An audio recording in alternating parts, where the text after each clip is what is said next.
Good morning and welcome to PhiloByts. If someone called you an Epicurean today, what would they mean?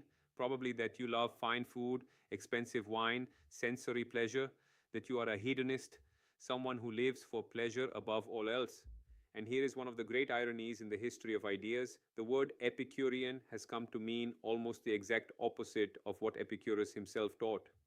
Epicurus was born on the island of Samos in 341 BCE, not long after Aristotle was tutoring the young Alexander the Great. He came of age in a turbulent world. The certainties of the classical Greek city-state were crumbling. Alexander's empire had transformed the Mediterranean, and people were desperate for something philosophy had not always promised: practical guidance on how to be happy. Epicurus gave them that guidance, and it was surprisingly modest, surprisingly gentle, and surprisingly radical. The central claim of Epicurean philosophy is this: the purpose of life is happiness.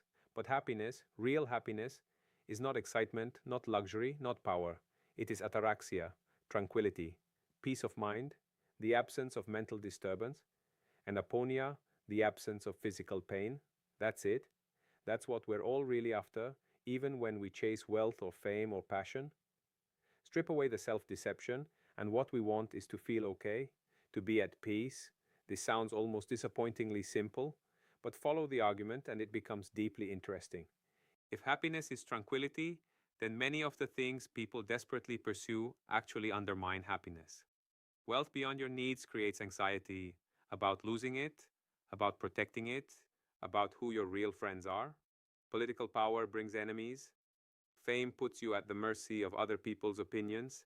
And sensory pleasure, the rich banquet, the long night of drinking, brings short-term satisfaction, but long-term consequences. Epicurus himself ate bread and water most days. He said, "Send me a pot of cheese that when I like I may have a feast." What does bring genuine happiness? Epicurus identified three things. First, friendship. He said friendship is the greatest of all the things wisdom provides for a happy life. He founded a community in Athens called the Garden, a school that was also a commune, where men, women, and even slaves lived and philosophized together. This was radical. The garden was not a hierarchical institution like Plato's academy. It was a fellowship, a chosen family. Epicurus believed that living among trusted friends, sharing simple pleasures, and philosophical conversations was as close to paradise as a human being could get.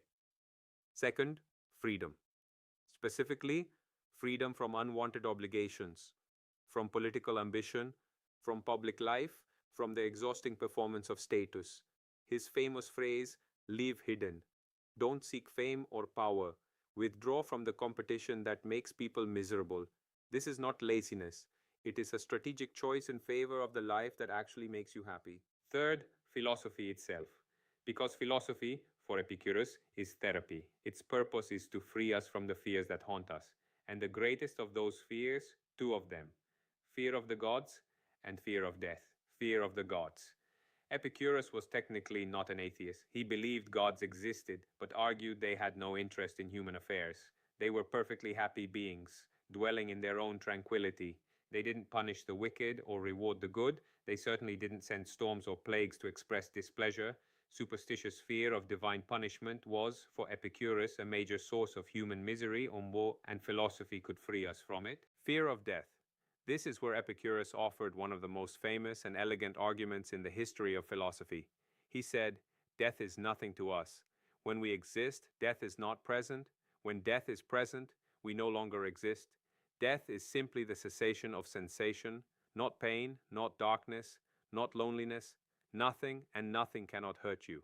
This argument draws on his physics, which was atomist, inspired by Democritus. Everything, including the soul, is made of atoms. When we die, the atoms that make up our soul simply disperse. There is no afterlife, no underworld, no divine judgment, just nothing. And if you truly absorb this, Epicurus thought, the fear of death loses its grip. You stop sacrificing the present for an imagined future, stop living for a reputation that will outlast you, and start actually living here, now, simply with those you love. The Epicurean school survived for centuries and spread widely. The Roman poet Lucretius wrote a magnificent poem called De Rerum Natura, on the nature of things, which is our best surviving account of Epicurean physics and philosophy, and one of the greatest philosophical poems ever written. It was rediscovered in 1417 and had a profound influence on the Renaissance and the scientific revolution. Today, the philosopher Alain de Botton and others have tried to rehabilitate Epicurus, to rescue him from the caricature of the pleasure-seeking gourmet and present the real Epicurus, a philosopher of simplicity, friendship, and psychological freedom. And perhaps Epicurus speaks more urgently to us now than at almost any previous moment in history.